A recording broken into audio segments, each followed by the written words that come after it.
She was a dancer until the day she asked for a match to burn her leotard. She loves to collaborate, but there's no mistaking her wildly individual visions for anyone else's ideas. Welcome to Women in Theater. I'm Linda Weiner, theater critic of Newsday, and our guest is Martha Clarke, whose theater dance dreamscapes use literature, the visual arts, and the human body in erotic and often sinister ways. As she says, love, sex, and death, those are the milk and cookies to me. So you don't look wicked. Oh, but I am. Oh, but yeah, well, Joe Papp, when you worked with Joe Papp, he said, you know, she has that wonderful easy laugh and a nice smile and the kind eyes, but there's something underneath. Yeah. Aren't you glad? Yeah, and a little perversity is a good thing. I don't know where the dark side comes from, but I certainly court it. Yeah. And I like it. And I never like just general easygoing entertainment, although it would help my pocket if I did. Oh, I'm sure. I'm sure. Yeah. Somebody must be saying, Martha, can't you do something easy that... Well, my dear cousin Margot Lyon, the producer of Hairspray, Yes. always says, you have such a good sense of humor. Why do you do all that weird stuff? She said, you want to make money? There is a sense of humor in your work, though, within the darkness. Yes, I think so. Yeah. And I love to laugh, and I love my work. And what I love about my work is being in a room with terrific, talented people and laughing a lot. The best atmosphere for working is one of playtime, sandbox shovels, hit people on the head, so that some of the strange, dark imagery comes out of often a lot of joking around.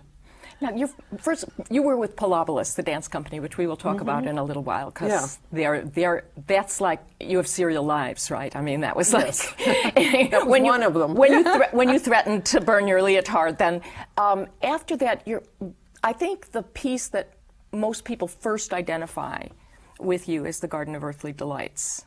You think so? The first piece after I left Polobolus, although I did some directing in the theater, which I will, with wonderful actress named Linda Hunt. Linda Hunt, you did, yes. Yes.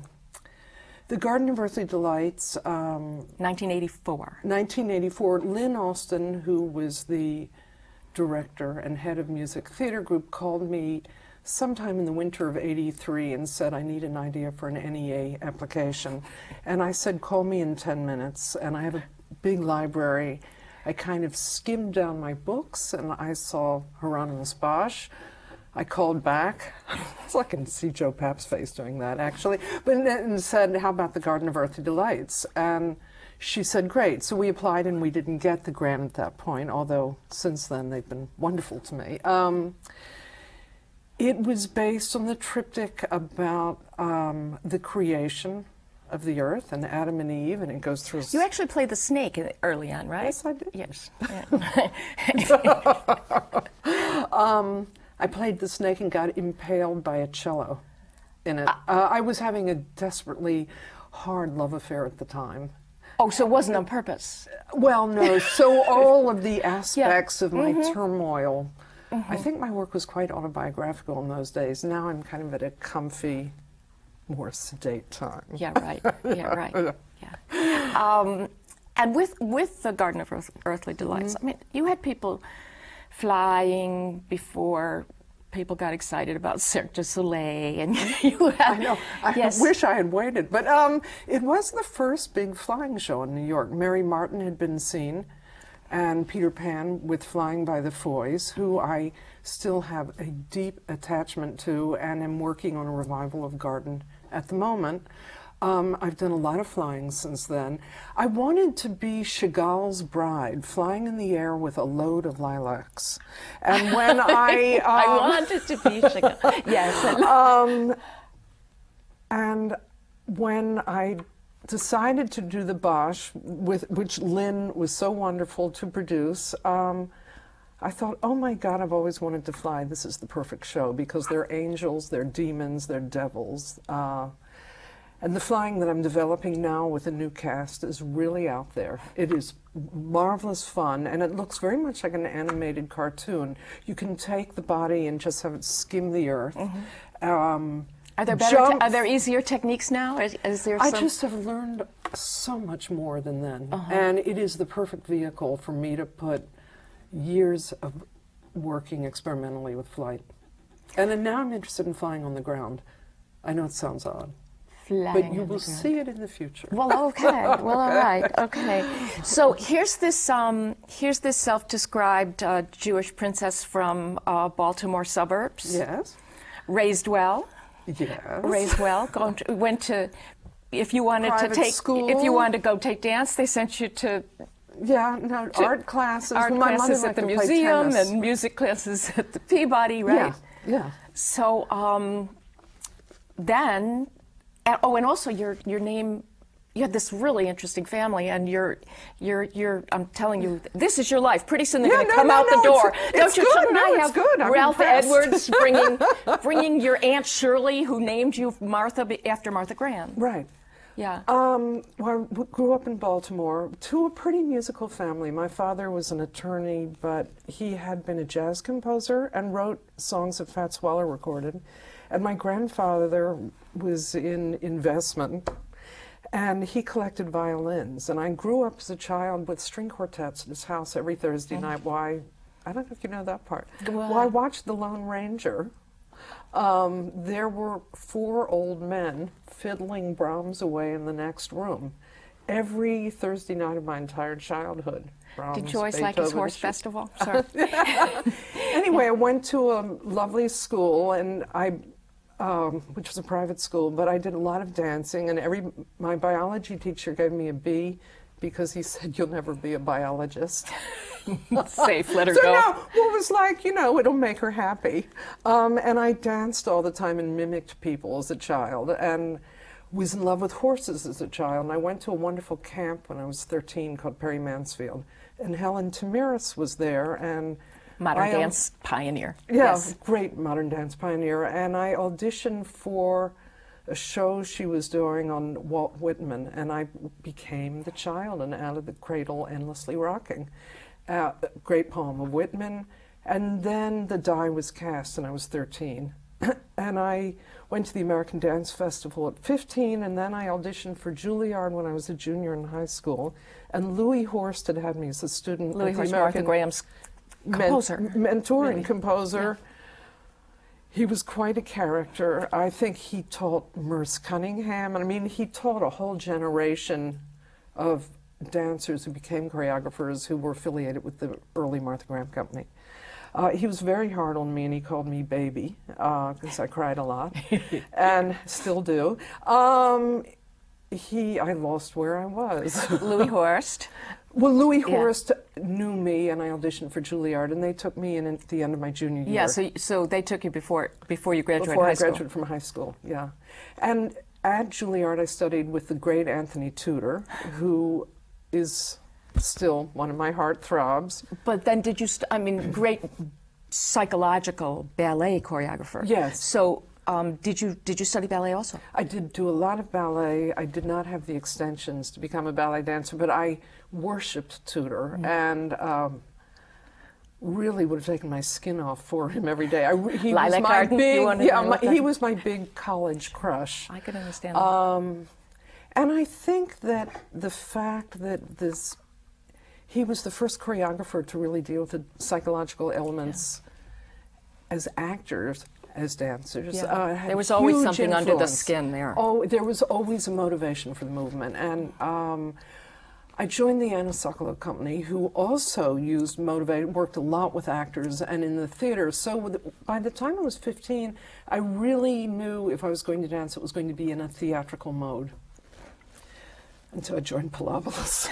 That's another story. Okay, so somewhere along the way, you married a sculptor. I married a sculptor. Okay, I married a sculptor when I graduated from Juilliard because... See, I like this bio because we don't really know. We see your pieces, but we don't know where they came from. Okay. So the Jewish princess was supposed to get married when she graduated from college, and she did, to a wonderful man who was a sculptor who had a prix de Rome. And I worked with Anna Sokolow for a few years, and I woke up one morning and thought, this is a great choreographer, but it's not me. So She was very confrontational, right? very confrontational, and it was not a jolly atmosphere. Yeah, I could see that. And she was very demanding, and we had a funny relationship because she thought I was too middle class. That artists had to kind of grow up under bar stools in the Lower East Side. So instead you went to Rome. So instead I went to Rome. I did her company for a few years. Suffer, This is really Rome. true. Yeah. I don't think this is where these are my roots anymore with her. Yeah. So we took a break and we went to Rome, and I became pregnant, and I have a son who is in his late 30s, who's a great jazz musician. And I came back, and my ex-husband, we moved to Connecticut, where I've lived since. And he was asked to be artist in residence at Dartmouth College. We went to Dartmouth, and Pilobolus was just 3 senior guys, I guess 4 in the beginning, but one left the minute the women joined, who were beginning to develop a kind of physical dependency in Alison Chase's class. Meaning physical dependency is that they made movement and choreography where they used each other's body weight for support. Most people know what Pilobolus is by now. Yes.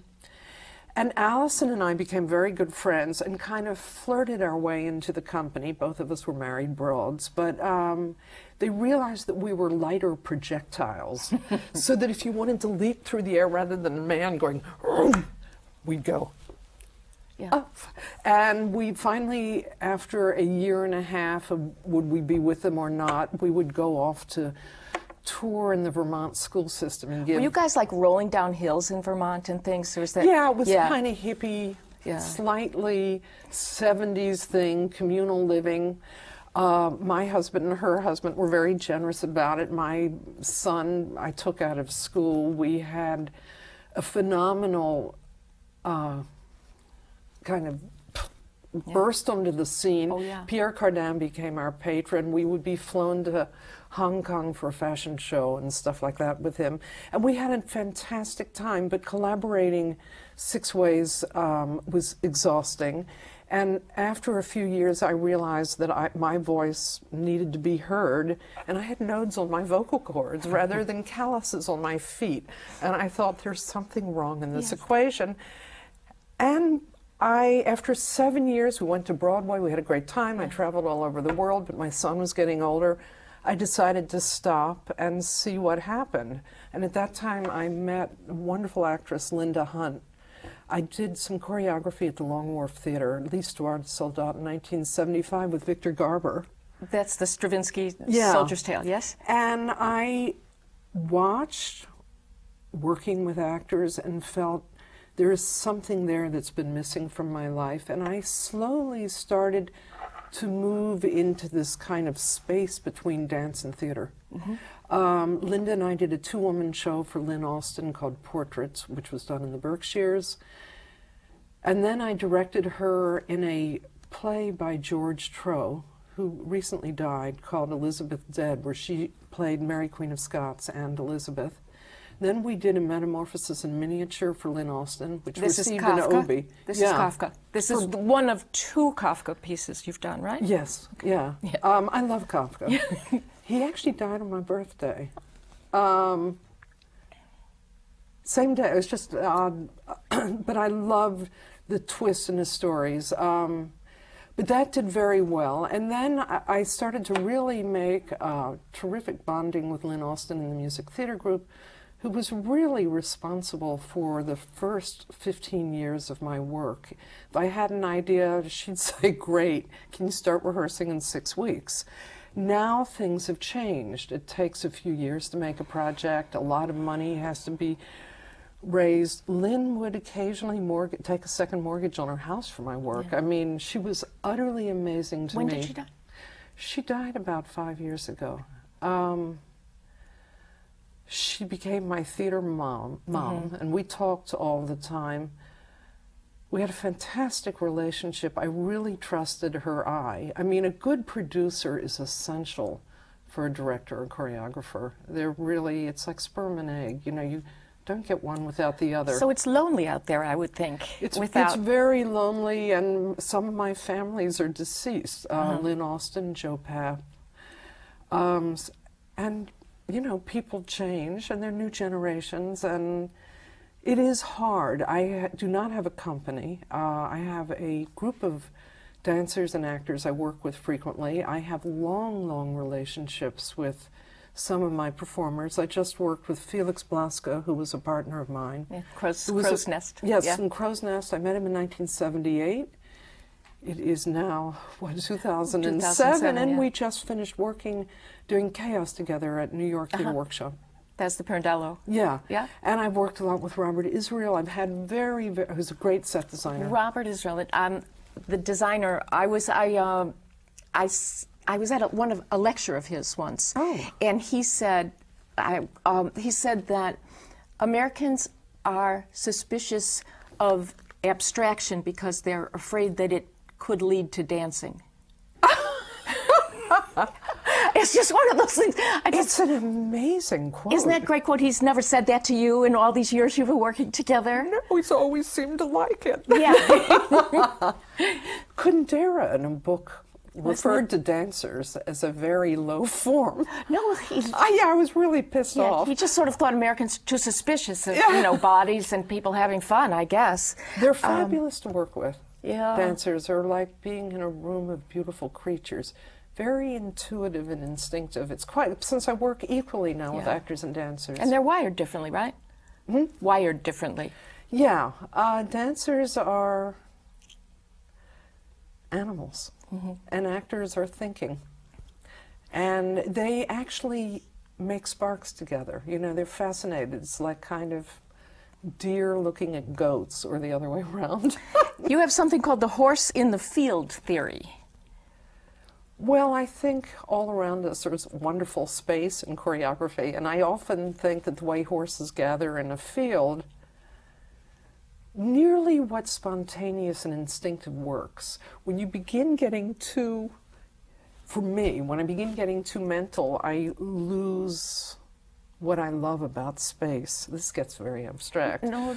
But if I watch birds flying over a highway, or pass cows in a field, or horses, I often see fabulous spatial relationships that I don't once I begin getting too designy. And I'm now teaching at Hofstra, and I had trouble working with very young students, and every time I find something I like, they've asked me to make a piece, they're laughing and completely unself-conscious about the way they're standing together, and I go, stop! Look how you are. Remember it. And often when people are not aware of what they're doing is when I see something I like. Vienna Lusthaus, my personal favorite. Mine too. Yes, really. Done first in '86 and then revived in 2003, and was just as marvelous. You know, when you love something at one point, it's always a little scary to see it again later. Freud and naked women, and can you talk about it a little bit? What was the genesis of Vienna? Another Lynn Austin story. Oh yeah. She'd asked me and Richard Peasley to do the composer, Richard Peasley, to do Hiroshima of John Hershey for the 40th anniversary of the book. And Dick came up to the house in the country, and we were sitting in beautiful golden light. I'll never forget it. And he dropped his head in his hands, and he said, I don't know what the sounds of Hiroshima are. And I said, oh, I'll go to the bookshelf. I literally did, and I pulled out a book on Vienna at the turn of the century. I had been to Venice the summer before and seen a great show. The first time I was exposed to Egon Schiele was at a great palazzo in Venice. And I had been an artist model. My ex-husband is a sculptor, and my ex-boyfriend is a painter. And I had done a lot of modeling, and Sheila's nudes felt very much like my own body. I identified with the physicality, the twistedness, the angularity of them. Anyway, I said to Dick, why don't we do a show about Vienna at the turn of the century? And he said, good idea. So I called Lynn and I said, we don't want to do Hiroshima. And I said, we want to do Vienna at the turn of the century and all that that's about. And she said, great. Several weeks later, I met Charles Mee through Joseph Papp, the playwright. And Joe had wanted me to direct a play of his called A Murder in El Salvador, and I read the script and didn't understand it. But I had lunch with Chuck, and I thought he was wildly charming, which is enough reason for anybody to work with anyone, because it is a kind of long-time commitment. You want to have fun. You want to have frisson and some sparks. We had them. And he said, well, what are you doing next? And I said, a show about Vienna at the turn of the century. And he said, oh, I'm going to write it.